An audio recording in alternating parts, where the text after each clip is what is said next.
Bonjour à tous et bienvenue à Voyage dans l'espace, où que vous soyez dans l'univers, nous espérons que vous allez bien.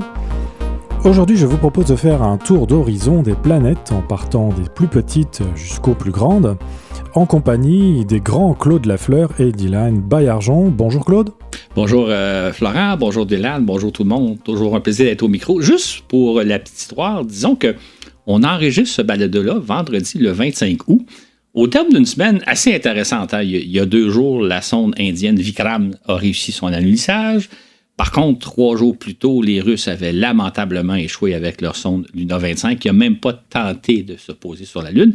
Et si tout va bien, en fin de semaine, les Japonais vont lancer leur sonde lunaire Slim vers la Lune, comme on en avait parlé dans le balado 110 sur la reconquête de la Lune. C'est donc une période assez intéressante et ce sera de la matière pour un éventuel balado sur l'actualité. Donc, il y a des choses vraiment intéressantes qui se passent de ce temps-ci.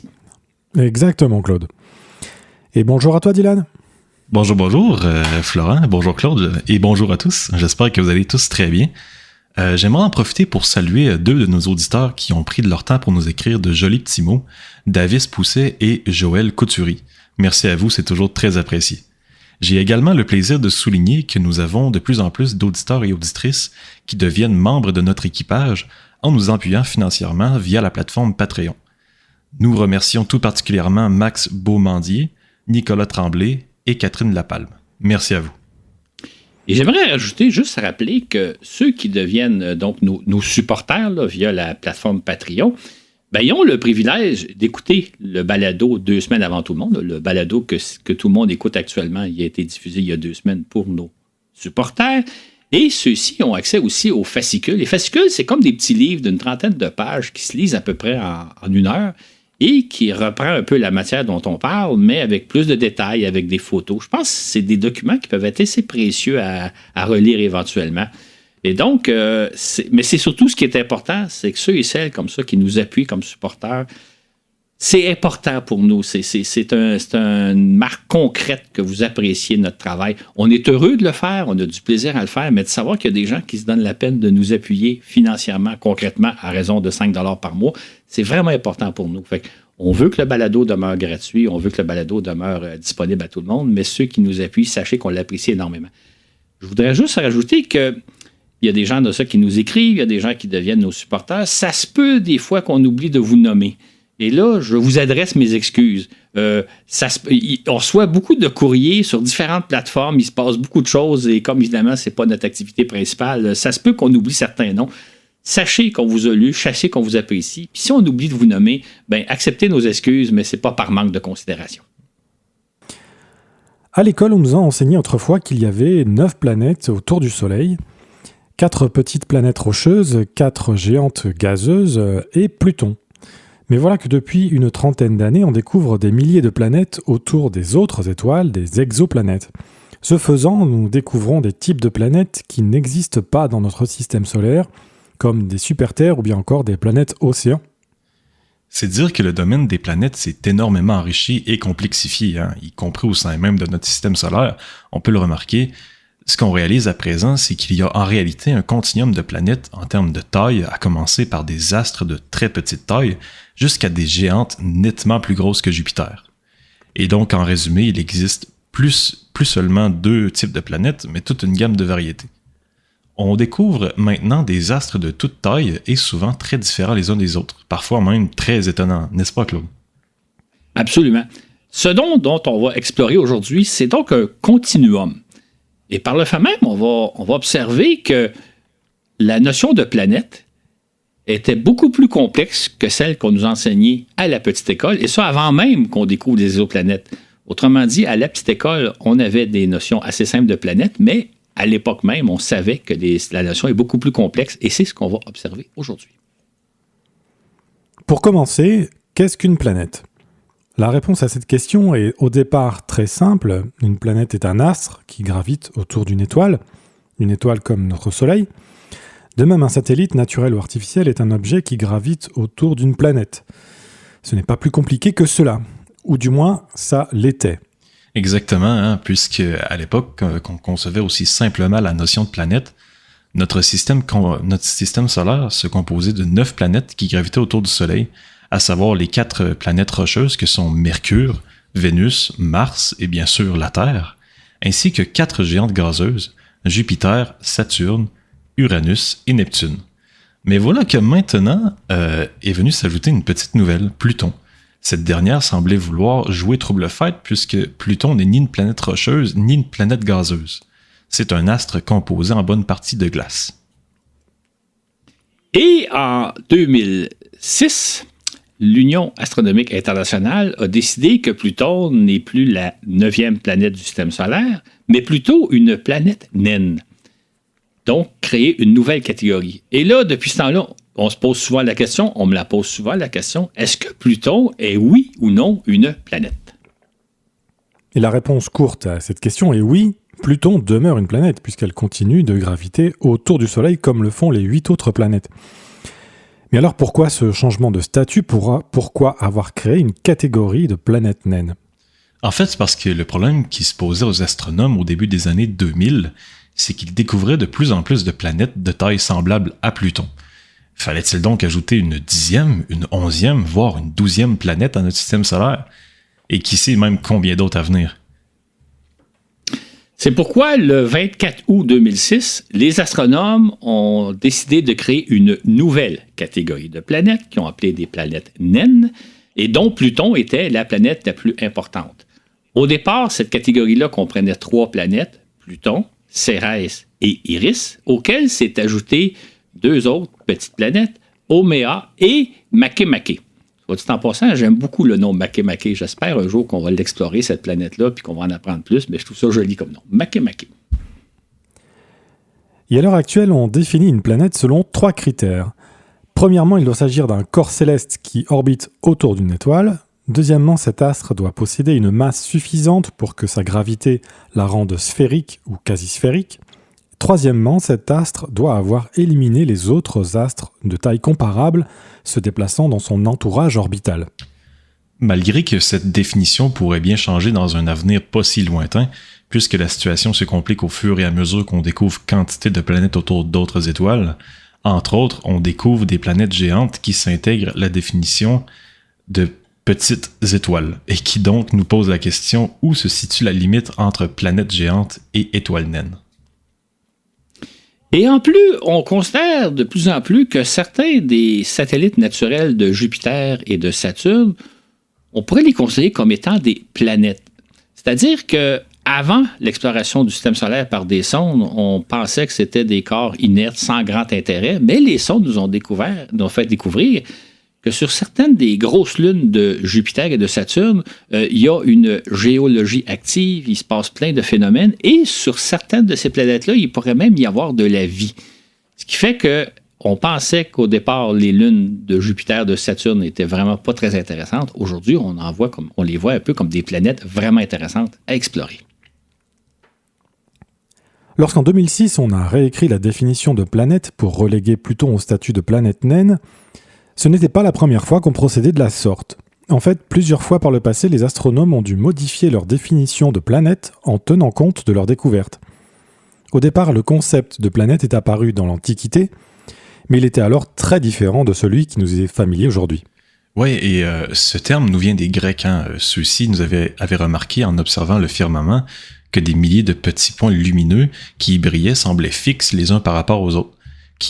Ils ont cependant remarqué qu'il y avait aussi une demi-douzaine de lumières qui se déplaçaient à leur guise dans le firmament. Les Grecs les ont alors qualifiés de planétes, du mot grec ancien désignant un astre errant. Durant des millénaires, on a donc pensé, en tout cas durant un bon millénaire, on a donc pensé que dans le ciel, il y avait des divinités qui se baladaient à leur guise et des divinités qui pouvaient avoir une influence sur nous. On leur a même attribué des rôles. Par exemple, Mars, c'était le dieu de la guerre. Vénus, la déesse de l'amour. Jupiter, le roi des dieux. Donc, on s'est créé toute une mythologie. En fait, c'est comme ça qu'est née nos mythologies, nos astrologies, nos religions, parce que faut pas se faire d'illusions, hein? L'homme, le soir, au coin du feu, il aime beaucoup se raconter des histoires. C'est vrai aujourd'hui, c'était vrai il y a 1000 ans, il y a 2000 ans, il y a 3000 ans. Donc, c'est comme ça que sont nées nos mythologies, religions et astrologies, en pensant que dans le ciel, il y avait une demi-douzaine de dieux qui se baladaient au firmament le domaine des dieux. Mais petit à petit, des savants, mathématiciens et astronomes ont fini par réaliser que les planètes se déplacent de façon prévisible. Dans un premier temps, ils ont cru percevoir que tout tournait autour de la Terre, que nous étions véritablement au centre du ciel. Mais éventuellement, ces savants ont fini par réaliser que les planètes gravitent plutôt autour du Soleil, comme la Terre d'ailleurs.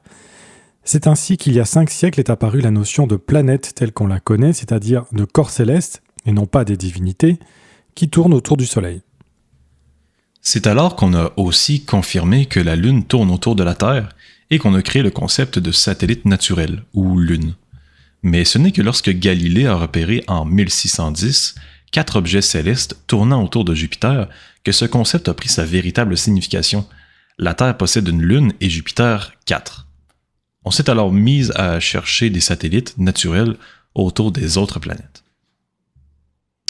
Et jusqu'en 1781, on connaissait 6 planètes. Mercure, Vénus, la Terre, Mars, Jupiter et Saturne, et auxquelles on ajoutait dans le firmament la présence de la Lune et du Soleil. Mais cette année-là, en 1781, un astronome amateur, mais un amateur quasi professionnel, William Herschel, lui a découvert une 8e planète, qu'on a appelée éventuellement Uranus. Donc, le système solaire s'est enrichi d'une 8e planète il y a seulement à peu près 250 ans. C'est tout récent. Puis les savants ont hypothétisé l'existence d'une 8e planète. Les mathématiciens Urbain Le Verrier et John Couch Adams, travaillant chacun de leur côté sans connaître les travaux de l'autre, sont parvenus à calculer l'orbite et la position au firmament de cette planète. Puis en 1846, l'astronome Johann Galle de l'Observatoire de Berlin confirma la justesse de leurs calculs en repérant une planète que l'on baptisa Neptune. Voilà donc que notre système solaire comptait 8 planètes principales, et ce jusqu'en 1930, Clyde Tombaugh en découvre une 9e, Pluton. On parle ici de planète principale parce qu'entre-temps, on s'était mis à découvrir une quantité d'autres, mais de plus petite taille. C'est ainsi que le 1er janvier 1801, Giuseppe Piazzi, directeur de l'Observatoire de Palerme, a repéré une 8e planète. Il s'agissait alors de Cérès, qui ne mesure que 950 km de diamètre et qui gravite entre Mars et Jupiter. Puis, entre 1802 et 1807, 3 autres petites planètes sont repérées, gravitant toujours entre Mars et Jupiter. Il s'agissait de Pallas, Junon et Vesta. C'est ainsi que dans les années 1800, les astronomes se sont retrouvés avec un problème un peu semblable à celui qu'ils ont été confrontés en 2006. C'est-à-dire que ce qu'on allait maintenant considérer que le système solaire comprend 8, 9, 10, 11, 12, 13, 14, 15, 16 planètes. Fait que, comme en 2006, ils ont décidé de résoudre le problème en créant une sous-catégorie de planètes qu'on a appelée les astéroïdes. Et à partir de 1845, ils se mettent d'ailleurs à repérer quantité d'astéroïdes, une trentaine entre 1845 et 1855, puis une cinquantaine la décennie suivante, etc. Le 100e astéroïde sera repéré dès 1868, le 1000e en 1921 et le 10 000e en 1989. Et aujourd'hui, on en dénombre près de 800 000, c'est dire que le système solaire compterait pas loin d'1 million de planètes si l'on n'avait pas pris garde de créer une sous-catégorie de planètes. Exactement, voilà pourquoi on distingue les planètes en 2 grandes catégories, les planètes à part entière, qui font des milliers de kilomètres de diamètre, et les astéroïdes, qui en font moins de 1000 km de diamètre. Il est à remarquer aussi qu'on n'avait repéré aucune planète de taille intermédiaire, jusqu'à la découverte de Makemake, 1400 km, et Haumea, 1700 km au début des années 2000. C'est donc dire que le concept de planète a évolué tout au long de l'histoire de l'astronomie, tout au long de l'histoire de l'humanité. C'est-à-dire qu'au départ, on pensait que c'était des divinités qui se baladaient dans le ciel et qui influençaient nos vies, jusqu'à ce qu'aujourd'hui, on constate que ce sont des corps célestes, c'est-à-dire qui sont faits de roches, d'eau, de gaz, etc. Ce ne sont pas des êtres vivants, ce ne sont pas des êtres qui n'ont aucune volonté, c'est juste des corps inertes célestes, mais des objets célestes très intéressants à étudier. Voilà donc qu'on connaît depuis longtemps des astres de toute taille qui gravitent autour du Soleil, les plus petits faisant quelques dizaines de kilomètres jusqu'à la géante Jupiter de 140 000 km de diamètre. Notons cependant qu'à côté d'eux, le Soleil se classe dans une classe à part avec son 1,5 million de kilomètres de diamètre, Qui plus est, il est le seul, le Soleil, à s'accaparer 99,85% de toute la matière du système solaire. Ajoutons aussi qu'on avait repéré 3 autres sortes d'objets planétaires. Très tôt dans l'histoire de l'humanité, on a aperçu au firmament des objets d'apparence très étrange, les comètes.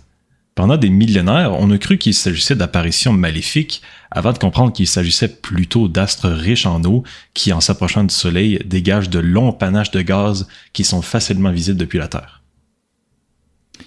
À cela s'ajoute une autre catégorie d'astres, d'objets qu'on appelle les météorites, c'est-à-dire les pierres tombées du ciel.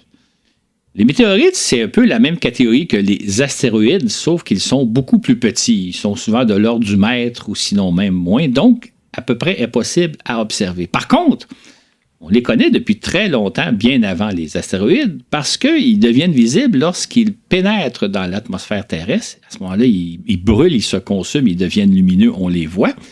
Et dans la plupart du temps, ce qu'on appelle les météorites, donc, brûlent dans l'atmosphère et on n'entend plus parler. Parfois, il y a des restes, des parcelles qui viennent jusqu'au sol, et là, on trouve donc des pierres tombées du ciel qu'on appelle des météorites.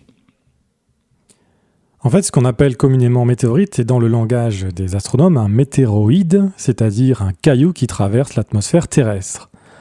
À ce moment-là, il laisse derrière lui une traînée lumineuse, on parle alors d'un météore, et finalement, lorsque les restes d'un météore parviennent jusqu'au sol, comme tu le disais Claude, c'est alors seulement qu'on devrait parler de météorites, des pierres tombées du ciel. Ce que l'on voit parfois, mais assez rarement traverser le ciel, ce sont des météores et non pas des météorites. Selon la Société royale d'astronomie, les météoroïdes auraient une taille comprise entre 100 micromètres et 10 mètres. En dessous de 100 micromètres, il s'agit de poussières interplanétaires trop petites pour produire une luminosité traversant l'atmosphère. Tandis qu'au-delà de 10 mètres, ce sont des astéroïdes, et donc ils sont suffisamment grands pour réfléchir de la lumière et être repérables au télescope.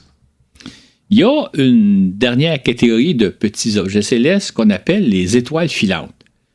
Les étoiles filantes, ce sont souvent des grains de sable ou des petites roches, là, peut-être de l'ordre du centimètre, qui rentrent dans l'atmosphère. Et à ce moment-là, ils deviennent lumineux. Les Grecs, dans l'Antiquité, ils les avaient déjà repérés. Ils pensaient que c'était des étoiles, comme les étoiles qui voient au firmament, mais des étoiles qui brillaient très, très brièvement. Et c'est pour ça qu'ils les ont appelées des étoiles filantes. Sauf que c'est amusant de penser que les plus petits corps célestes qu'il y a dans notre système solaire, les grains de poussière et les petites roches, sont associés aux objets célestes les plus gros qu'on connaît, les étoiles. Mais les étoiles filantes n'ont rien à voir avec les étoiles, même si c'est ce à quoi pensaient les Grecs à l'origine. Ainsi donc, lorsqu'on observe le ciel la nuit et qu'on voit briller quelque chose une seconde ou moins, on a affaire à une étoile filante. Si la brillance est plus longue qu'une seconde, on peut considérer qu'on voit se consumer un météore, ce qui est beaucoup moins fréquent. Et si l'on voit clairement un objet céleste se disloquer dans l'atmosphère, comme ce fut le cas le 15 février 2013, au-dessus de la ville de Tcheliabinsk, en Russie, vous avez probablement vu la vidéo d'ailleurs, ça avait fait le tour du globe, on parle alors d'un bolide, mais on estime que ce bolide devait mesurer entre 15 et 17 mètres, et peser environ 12 000 tonnes. On comprend donc qu'on a affaire à un continuum, des objets les plus petits aux plus gros, c'est-à-dire qu'il y a ce qu'on appelle les micrométéorites, donc des objets très très petits, il y a ensuite les météoroïdes, il y a les astéroïdes, il y a les petites planètes, il y a les planètes, donc tout un continuum. Évidemment, c'est des divisions arbitraires, c'est-à-dire que où finit une certaine catégorie, où commence l'autre, à quelle taille finit une certaine catégorie, à quelle taille commence l'autre, ça pourrait être l'objet de longues discussions. Donc, en réalité, on a affaire à des objets infiniment petits jusqu'à des objets qui mesurent plusieurs dizaines de milliers de kilomètres, et nous, on les a séparés en catégories, mais ces catégories-là peuvent changer. C'est pour ça d'ailleurs que tout au long de l'histoire de l'astronomie, la définition de planète a évolué au fil de nos découvertes. Si on tient compte strictement de la taille des astres et sans prendre en compte autour de quoi ils orbitent, notre système solaire compte une vingtaine d'astres mesurant entre 1000 et 7000 km et qu'on pourrait qualifier de petites planètes. On pense ici à des astres tels que Mars, Ganymède, une lune de Jupiter, Titan, une lune de Saturne, Mercure, notre lune ou encore Pluton et bien d'autres. 6 de ces petites planètes gravitent autour du Soleil, tandis que les autres sont des satellites naturels qui tournent autour des planètes. Hormis la planète Mars et la Lune, qui nous intriguent depuis des millénaires, les autres ont longtemps été inconnues, puis une fois qu'elles ont été repérées, elles ont suscité relativement peu d'intérêt, essentiellement parce qu'on ignorait tout à leur sujet. Il faut garder à l'esprit que ces petites planètes-là, ces petites lunes, sont petites et sont assez loin de nous, donc difficiles à étudier. Et pendant longtemps, on a tout simplement pensé que c'était des objets inertes, faits de roches, un peu comme la Lune et Mercure, donc sans grand intérêt. Il a fallu attendre le passage des sondes Voyager aux abords de Jupiter, de Saturne, d'Uranus et de Neptune pour réaliser qu'il s'agit souvent d'astres fort intéressants. C'est alors seulement qu'on a pris conscience que l'on avait affaire dans bien des cas à des astres dotés de surfaces qui n'ont rien à voir avec la Lune ou Mercure. Ce fut en tout premier lieu le cas de 4 principaux satellites de Jupiter, Ganymède, Callisto, Europe et Io. Dans ce dernier cas, ce fut même la stupéfaction de voir un astre aux teintes claires d'orange, de jaune et de brun recouvert de volcans qui crachent du soufre. Il y a bien davantage de volcans en éruption sur la petite Io que sur la Terre d'ailleurs. Quant à Europe, sa surface nous a vraiment surpris. Sa blancheur quasi immaculée et craquelée nous a fait penser à celle de la coquille d'un œuf. De même, pour la surface de Ganymède et de Callisto, présente d'étonnantes formations géologiques. Mais surtout, ce qu'on a découvert, c'est que sur Ganymède, Callisto et Europe, il y a une couche, ces astres-là sont recouverts d'une couche de glace sous laquelle il y a un océan. Des océans importants là, qui mesurent des dizaines de kilomètres, voire des centaines de kilomètres d'épaisseur. Et qui dit océan, dit possibilité de vie. Cette première découverte qu'on a faite, c'était avec Europa en 1995 ou 97.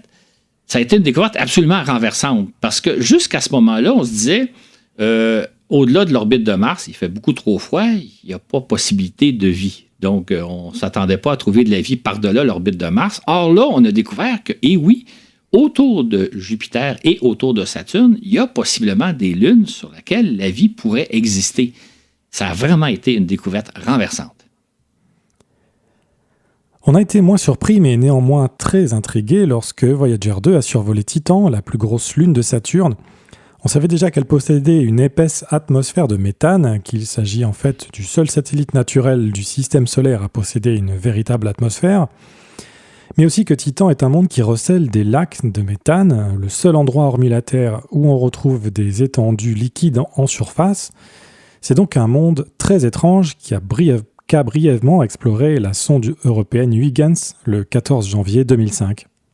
En fait, tout ça pour dire que les fameuses lunes de Jupiter et de Saturne, ce sont des planètes, on peut mettre le mot entre guillemets, mais vraiment des planètes beaucoup plus intéressantes à explorer que certaines autres planètes du système solaire. Il y a vraiment des découvertes très intéressantes à y faire. On a bien sûr découvert Pluton en 1930, mais cette planète qui nous a tant intrigués est si éloignée de nous qu'il a fallu attendre jusqu'en 2015 pour que la sonde New Horizons nous la dévoile. À cette occasion, cette sonde nous a fait découvrir que la surface de Pluton est très jeune en termes géologiques. Elle aurait une surface âgée de moins de 100 millions d'années, mais voilà qui étonne puisqu'on sait que la planète existe depuis 4 à 5 milliards d'années. Il y aurait sur Pluton des processus géologiques qui remanient la surface, mais lesquels? Dans cette catégorie-là de petits astres, il en existe une dizaine d'autres, essentiellement des lunes de Uranus et Neptune, au sujet desquelles on connaît très très peu de choses. En fait, tout ce qu'on connaît, c'est que dans les années 80, la sonde Voyager 2 les a survolées très très brièvement. C'est à peine si la sonde a eu le temps de prendre des photographies. Autrement dit, on ne sait rien de ces lunes-là. Un peu comme on ne savait rien des lunes de Jupiter et de Saturne avant le passage des sondes Voyageurs et l'étude quand on a mené la sonde Galileo. Donc, on a tout à découvrir sur ces planètes-là pour l'instant, sur ces lunes-là. Pour l'instant, on a l'impression qu'il n'y a pas grand-chose à y découvrir, mais quand un jour on enverra des sondes, on risque de faire des découvertes intéressantes. Maintenant, ce qui est un peu dommage, c'est que les planètes Uranus et Neptune sont très, très, très loin de nous. Et on ne voit pas pour l'instant le jour où on va pouvoir y envoyer des sondes qui vont se placer en orbite autour de chacune de ces planètes-là pour les étudier à fond. Il y a donc 2 sites intéressants à étudier dans le système solaire, 2 sites Uranus et Neptune, autour desquels on va apprendre énormément de choses. On peut imaginer des missions comme Juno qui est autour de Jupiter actuellement pour Uranus et Neptune, Claude. Exactement. Ben, la NASA a des projets, et l'Agence spatiale européenne aussi, mais on parle de sondes qui pourraient être lancées dans les années 2040, 2050, 2060. Ça semble loin d'ici. Et évidemment, ça prend de nombreuses années pour y parvenir. Donc, un jour, ce sera probablement la génération qui va nous succéder, qui vont faire des découvertes remarquables, qui vont se dire, c'est comme quand on a exploré à fond Jupiter et Saturne, on a fait des découvertes auxquelles on ne s'attendait vraiment pas. Alors, c'est pas pour demain, mais c'est certainement avant que l'homme mette le pied sur Mars. Là, trouve une nouvelle controverse. Tes enfants à toi vont voir ça. Ouais. Disons-le de même. Lorsqu'on pense aux découvertes surprenantes que pourraient receler certaines de ces petites planètes, le cas d'Encelade et de Cérès nous donne un bel avant-goût de ce qui nous attend possiblement. Encelade nous a totalement pris ça par surprise, puisque c'est une minuscule lune de Saturne qui ne mesure que 500 km. C'est un astre si petit qu'on ne s'attendait pas à y trouver grand-chose d'intéressant. Et cependant, en 2015, la sonde Cassini a repéré des geysers d'eau émanant d'Encelade, débusquant par la même occasion la présence d'un océan sous une croûte de glace. Autrement dit, cette minuscule lune pourrait elle aussi héberger une vie sous-marine, ce qu'on ne s'attendait vraiment pas à trouver aussi loin du Soleil. Quant à Cérès, le plus gros astéroïde de tous, 950 km, il a été étudié de près par la sonde Dawn entre 2015 et 2018. Ce petit astre pourrait lui aussi héberger un océan d'eau liquide sous une croûte de glace, et donc être le site d'une vie marine. Mais là encore, on ne s'attendait pas à faire une telle découverte sur un si petit astre.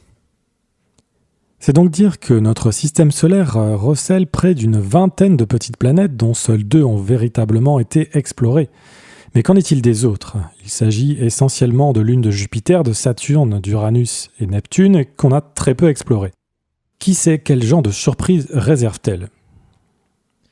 Enfin, on compte aussi des douzaines et des douzaines de petites lunes de moins de 100 km de diamètre qui ne sont pas encore explorées, dont 2 lunes de Mars, Phobos et Deimos. Nous cacherait-elle aussi des petites surprises, mais pas vraiment, puisque à l'heure actuelle, rien ne nous laisserait croire qu'elle pourrait être intéressante à explorer. Ce qui est intéressant à retenir de tout ce qu'on vient de dire, c'est que ces dernières décennies, on a découvert au moins une demi-douzaine d'endroits où la vie pourrait exister. Ce à quoi on ne s'attendait vraiment pas avant. Ça montre un peu à l'idée qu'on pense parfois qu'on sait sensiblement tout ce qu'il y a à savoir, sinon un certain nombre de détails, alors qu'il reste des découvertes très intéressantes à faire. Donc là, il y a 30 ans, on imaginait, on nous enseignait à la petite école, qu'il n'y a que de la vie sur la Terre dans le système solaire, et peut-être que la vie est apparue sur Mars, mais tout au plus, mais elle ne s'était pas développée, alors qu'aujourd'hui, on a repéré une demi-douzaine de sites où la vie existe possiblement dans des océans. Il y a vraiment des choses intéressantes à étudier. Passons maintenant au niveau supérieur, si on peut dire, des planètes, celles qui font dans les dizaines de milliers de kilomètres de diamètre. Dans le système solaire, on n'en compte que 2, la Terre et Vénus, qui font respectivement 12 750 et 12 100 km de diamètre. Ces planètes sont dites telluriques du latin tellus, qui signifie la Terre, le sol, puisqu'elles sont essentiellement constituées de roches et de métal. Qui plus est, la matière qui compose ces planètes est repartie en 3 couches. Un noyau central entouré par un manteau et recouvert par une croûte. Ces planètes sont également entourées d'une atmosphère, mais notons que Mercure et Mars sont également des planètes telluriques auxquelles on peut ajouter la Lune. Tant que la Terre et Vénus, elles se trouvent dans ce qu'on appelle la zone habitable autour du Soleil. La zone habitable, c'est l'endroit où il ne fait pas trop chaud. Mercure, il fait beaucoup trop chaud à Mercure, ou il ne fait pas non plus trop froid au-delà de l'orbite de Mars. Donc, là où les températures sont modérées, ce qui permet l'existence d'eau liquide à la surface de ces planètes-là. Donc, c'est pour ça que quand on pensait qu'il n'y avait pas de vie au-delà de l'orbite de Mars, on se disait, ça, c'est plus la zone habitable autour du Soleil. Ça, il fait beaucoup trop froid.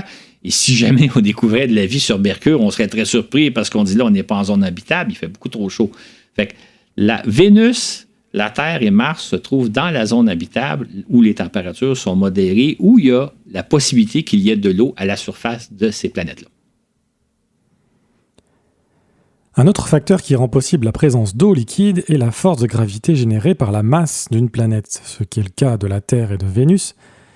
mais pas de la Lune ni de Mars. C'est pourquoi ces deux dernières, qui évoluent pourtant en zone habitable, sont dénuées d'eau liquide en surface.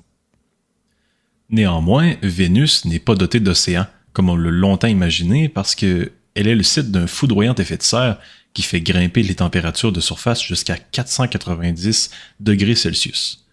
C'est donc un enfer sur Terre, si vous me permettez l'expression. Exactement.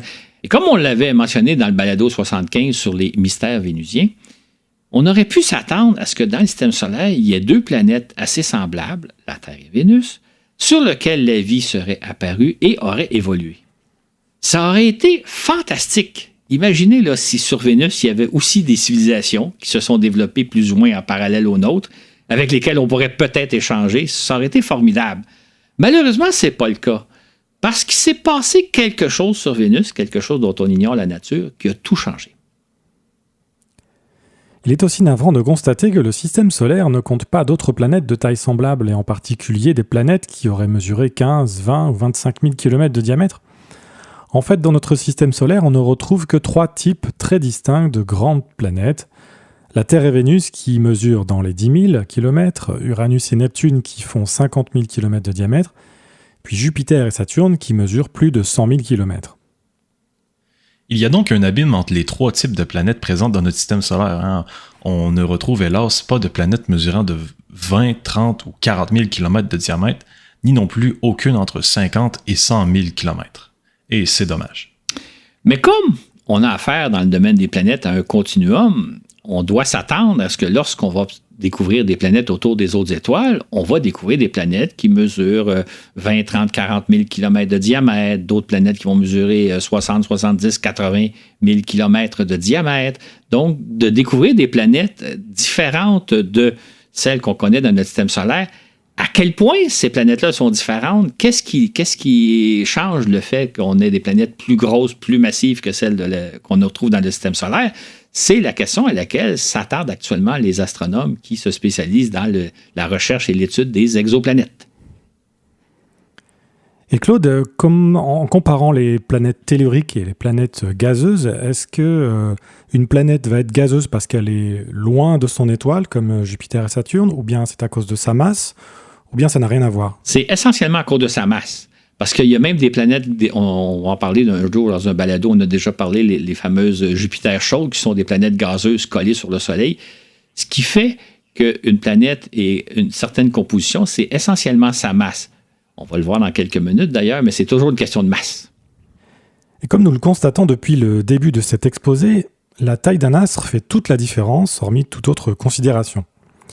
C'est ainsi qu'on constate que les très petits astres de moins de 100 km ne sont que des cailloux aux formes quelconques. Puis, chez les astres qui font quelques centaines de kilomètres, ceux-ci tendent à adopter une forme sphérique. Ils contiennent souvent de grandes proportions d'eau sous forme de glace, mélangée avec de la poussière et de la roche. Ces astres sont cependant dénués d'atmosphère. Lorsque la taille des astres dépasse les 1000 km, ils deviennent sphériques et sont progressivement ce que les géologues appellent différenciés, c'est-à-dire formés en couches concentriques de matière, un peu à la manière d'un oignon.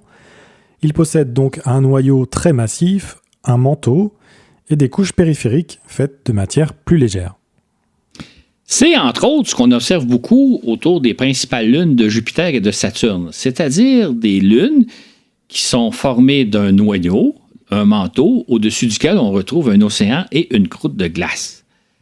Pour les géologues, c'est une notion importante. On parle que ces astres-là sont différenciés. C'est-à-dire qu'ils ne sont pas formés d'un seul bloc, mais il y a un noyau central qui est souvent beaucoup plus dense, une croûte beaucoup plus légère à l'autre extrémité. Et c'est une notion, la notion de différenciation, très, très importante pour les géologues parce que ça veut dire que sur ces astres-là, il y a des phénomènes géologiques en activité. Ce ne sont pas des astres morts comme c'est le cas, mettons, de la Lune.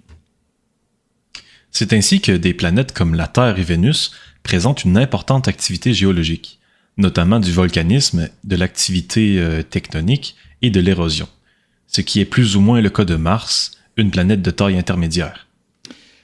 En fait, pour les spécialistes, la notion la plus importante, parce que jusqu'à maintenant, on a parlé de la taille des planètes, du diamètre, c'est avant tout la masse. évidemment, l'un est lié à l'autre. Là. Masse et taille, il y a un lien, mais pour les spécialistes, c'est la masse qui est plus importante. Parce que dans le fond, ce qu'ils constatent, c'est que les objets de petite masse, qui mesurent moins de 100 km de diamètre, pour parler en termes de taille, vont avoir une forme quelconque d'un caillou.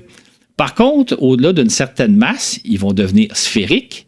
Et au-delà d'une masse encore plus grande, cette sphère-là va être entourée d'une atmosphère. Donc, la masse, c'est avant tout le critère qui détermine l'avenir, le développement d'un objet céleste. Voilà pourquoi, à partir du moment où on s'intéresse aux planètes de taille comparable à la Terre, on prend généralement en compte leur masse. Il y a donc des planètes telluriques de masse terrestre et d'autres qui font 1,5 fois cette masse, ou encore 2, 3, voire 4 fois. Les spécialistes estiment pour l'instant que les corps célestes qui ont une masse jusqu'à 10 fois celle de la Terre, ce seraient des planètes telluriques, alors qu'au-delà de 10 fois la masse de la Terre, on aura affaire à des planètes à des géantes gazeuses. Où se situe exactement la limite? Est-ce que c'est à 10 ou un peu moins, un peu plus? Mais on peut même penser à un type de planète qui, à ma connaissance, on n'a pas encore repéré, qui serait à mi-chemin entre des planètes telluriques, donc faites essentiellement de roches, et des géantes gazeuses. Il doit y avoir des astres, à la limite, qui sont ni des planètes telluriques et pas encore des géantes gazeuses. Donc, il y a un type d'astre un peu particulier à étudier. Mais pour l'instant, on situe la limite à peu près à 10 fois la masse de la Terre, mais cette limite-là va évoluer dans le temps. La question que l'on peut alors se poser, Claude, est à quoi ressemble une planète dont la taille ou la masse dépasse ceux de la Terre? Par exemple, quelle différence entre une planète de 14 000 km et un autre de 15 000 ou de 18 000 km? De même, quelle différence entre une planète qui est légèrement plus massive que la Terre, disons 1, 2, 3 ou même 4 fois? C'est effectivement la question qu'on peut se poser. On peut même se demander, imaginons une planète très semblable à la Terre qui serait peut-être 5% plus massive ou 5% plus grosse. Quelle différence ça ferait?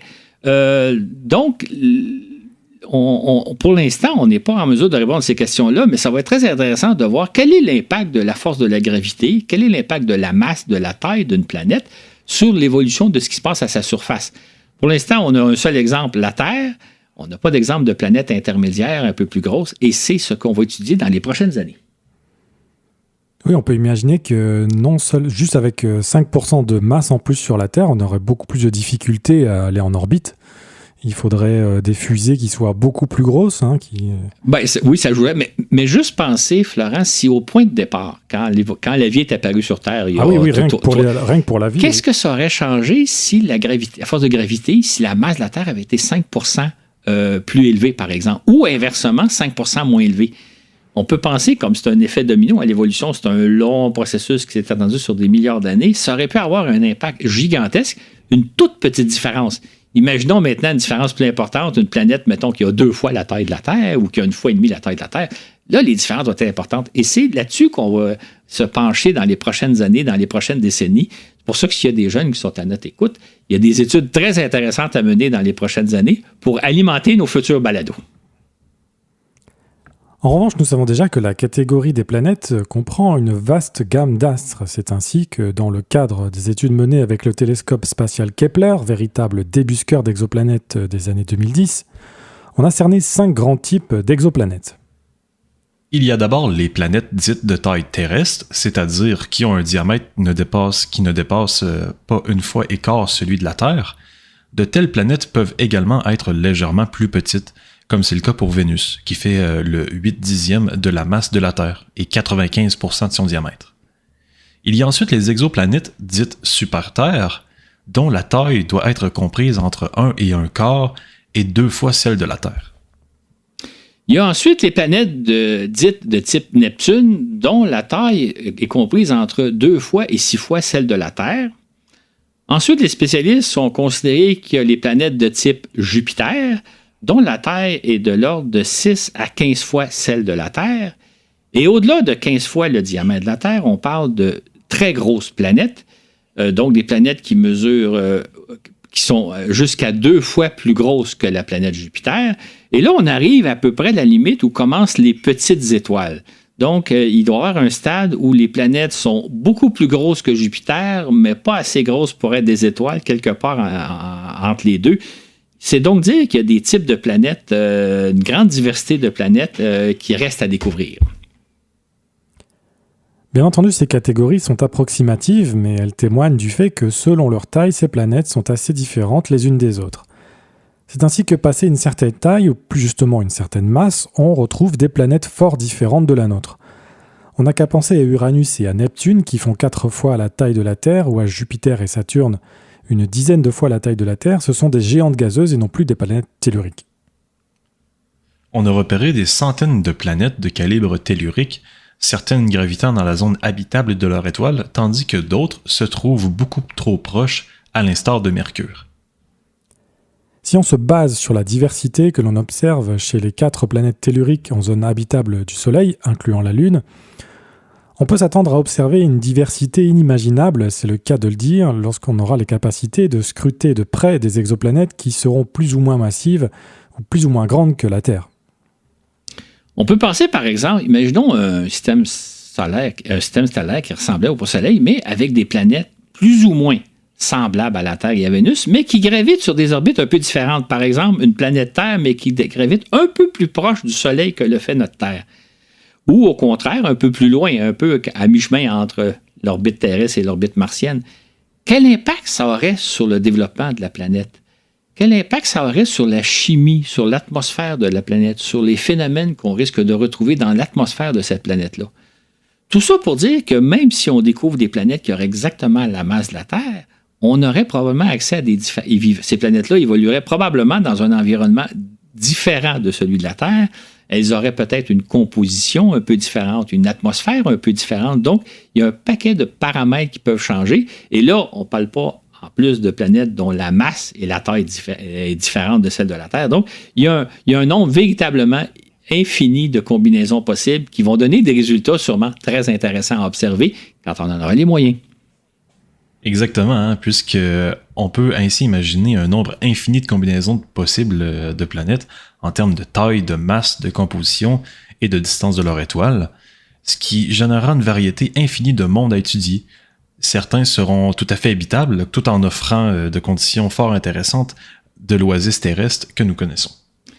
Tout ça pour dire que si on regarde là, les surprises, tout ce qu'on a découvert au cours des dernières décennies, il ne faut pas remonter très loin, pour découvrir des choses surprenantes, on peut imaginer que les prochaines années, que les prochaines décennies vont receler des quantités énormes de surprises, des choses à lesquelles on ne s'attend vraiment, vraiment pas. Et donc, c'est dire que l'avenir est vraiment intéressant parce que nos études vont nous mener vers des découvertes auxquelles on ne s'attend vraiment pas actuellement. Et ça va être intéressant à suivre. Les astrogéologues appellent super-Terre les exoplanètes dont la taille dépasse une fois et un quart celle de notre planète en supposant que ce sont des mondes assez différents du nôtre. Quand on parle de super-Terre, il ne s'agit pas de planètes où la vie est abondante, des planètes extraordinaires pour le développement de la vie. C'est pas ça qu'on veut dire par super-Terre, parce qu'il faut savoir que de bon nombre de super-Terres qu'on a découvertes jusqu'à maintenant ne sont pas dans la zone habitable de leur Soleil. Elles sont souvent même beaucoup trop proches de leur étoile pour qu'il y ait de la vie qui se développe. Quand on parle de super-Terre, ce qu'on parle avant tout, c'est des planètes un peu plus grosses que la Terre. Tout simplement, ça ne veut pas nécessairement dire que ce sont des terres sur lesquelles il y a de la vie. C'est des planètes tout simplement un peu plus grosses que la Terre, mais des planètes souvent fort intéressantes à étudier. Il existe cependant un type particulier de super-Terre qui fait environ 2 fois la taille de la Terre. Dans le cas de celles qui se trouvent en zone habitable de leur étoile, ces super-Terres pourraient être entourées d'une épaisse enveloppe d'eau, c'est-à-dire posséder un océan qui ferait des dizaines, voire des centaines de kilomètres d'épaisseur. Par comparaison, nos océans n'ont que quelques kilomètres de profondeur. L'épaisseur de ces océans est si imposant qu'on imagine qu'aucun continent n'existerait à la surface de telles planètes. Ce serait ce qu'on appelle des planètes océans. On peut aussi envisager des planètes dont la taille est comprise entre 1 et un quart et 2 fois celle de la Terre et qui posséderaient des océans moins imposants. Ce genre de planète présente par conséquent une foule de possibilités fort différentes de celles qu'on connaît sur Terre. Ainsi, certaines pourraient posséder d'imposants océans, tout en étant également dotées de continents. Imaginez une super-Terre, disons 1,5 fois plus grosse que la Terre, et dotée d'immenses océans, tant en superficie qu'en profondeur, ainsi que de continents tout aussi immenses. Quelle forme de vie aussi abondante que luxuriante pourrait exister sur un tel monde? Comme le suggère la classification établie par les chercheurs associés au télescope Kepler, par-delà les planètes dont la taille dépasse de quelques fois celle de la Terre, on arrive dans le domaine des planètes gazeuses, d'abord de type neptunien, puis de type jovien, jusqu'aux quasi-étoiles. Et là, on rentre vraiment dans un tout autre type de planète, des planètes très, très différentes de celles qu'on connaît. Il y aurait beaucoup, beaucoup à dire sur ce sujet-là, fait que j'ai préféré me reporter ça à plus tard. On va en parler dans le cadre d'un éventuel balado sur les planètes géantes, sûrement des mondes sur lesquels il n'y a pas de possibilité de vie. On se rapproche plus des étoiles quand on rentre dans ce domaine-là, mais néanmoins des planètes très intéressantes qu'on va éventuellement explorer. Ce qu'il est bon de retenir pour le moment, c'est qu'en explorant le système solaire ces dernières décennies, notre champ de connaissances et de surprises en matière de planètes s'est prodigieusement élargi. Nous qui pensions qu'il n'y avait pas si longtemps il n'y avait que 8 ou 9 planètes intéressantes à explorer, nous voilà devant des douzaines et des douzaines de mondes intrigants et nous sommes loin d'avoir tout exploré. Exactement, Florent. Il faut dire aussi que puisque les observations de plus en plus détaillées que nous entreprenons actuellement sur les exoplanètes, ils ne manqueront pas de nous dévoiler de nombreuses autres découvertes. En fait, là, si on remonte, on a découvert les premières exoplanètes en 1995, ça fait pas très longtemps de ça fait même pas 30 ans, et on a découvert une très grande diversité de planètes. On a par ailleurs fait des découvertes assez inattendues dans le système solaire. C'est donc dire qu'on vit actuellement une période très intéressante de découverte et avec les nouveaux télescopes qui sont développés, on pense aussi au télescope Webb qui est actuellement à l'œuvre, on n'est vraiment pas au bout de nos surprises. Notons aussi qu'il est plus facile d'étudier les grosses planètes que les plus petites, de la même façon qu'il est plus facile de débusquer les premières que les secondes. Voilà pourquoi on connaît bien moins de choses au sujet des planètes de la taille de la Terre et encore moins des plus petites encore. Mais les astronomes étant des chercheurs astucieux et pleins de ressources, nul doute qu'ils trouveront le moyen de percer les mystères des planètes de toute taille et de toute nature. On n'est donc pas au bout de nos surprises. On pourrait quand même se demander à quoi ça sert toutes ces recherches-là, au-delà de nous émerveiller puis de découvrir qu'il y a des astres dont on n'imaginait pas l'existence. On peut penser à deux raisons, deux intérêts de faire ce genre de recherche-là. D'abord, ça nous permet de mieux connaître l'univers dans lequel on vit, donc de comprendre un peu plus que les planètes, c'est un domaine plus complexe que simplement les 8 petites planètes qu'on connaissait autour du Soleil quand on allait à la petite école, les 8 ou les 9 planètes, dépendamment à quel moment vous êtes allé à l'école. L'autre intérêt de ces recherches-là, c'est une façon d'étudier nos origines, comment les planètes se forment, comment elles se développent, quelle est la différence entre une planète qui a une certaine masse plutôt qu'une autre genre de planète. Et ça permet peut-être aussi d'entrevoir notre destinée, notre devenir. D'ailleurs, dans le balado 75 sur le mystère vénusien, on expliquait que sur Vénus, il s'est passé un phénomène catastrophique qui a généré un effet de serre qui a rendu impossible toute vie. Est-ce qu'il n'y a pas quelque chose à apprendre ici sur Terre, surtout avec l'été qu'on vient de traverser tout le monde? Donc, ces études-là, au-delà de nous amener des informations qui sont souvent étonnantes, nous permettent quand même d'apprécier peut-être mieux dans quel monde nous vivons et vers quoi nous nous dirigeons. C'est tout l'intérêt de ces travaux-là sur lesquels on va sûrement revenir encore plusieurs fois au cours des prochains mois, prochaines années. Exactement, Claude. Merci à toi, Dylan, et à bientôt, j'espère. Oui, bien sûr.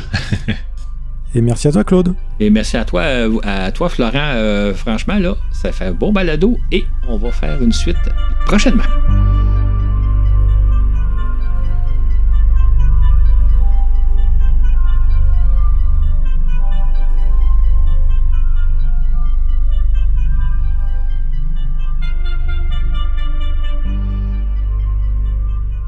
Je souhaite remercier au nom de toute l'équipe les personnes qui nous soutiennent sous Patreon et avec qui ce balado est encore possible. Nous aurons le plaisir de vous retrouver dans 2 semaines avec Claude pour un balado spécial sur les bizarreries de notre univers. Ce balado vous a été présenté par Florent Meunier avec Claude Lafleur au contenu, Dylan Barriarjon à la narration et Laurent Runigo aux médias sociaux. Sur ce, et où que vous soyez dans l'univers, à bientôt pour un autre voyage dans l'espace.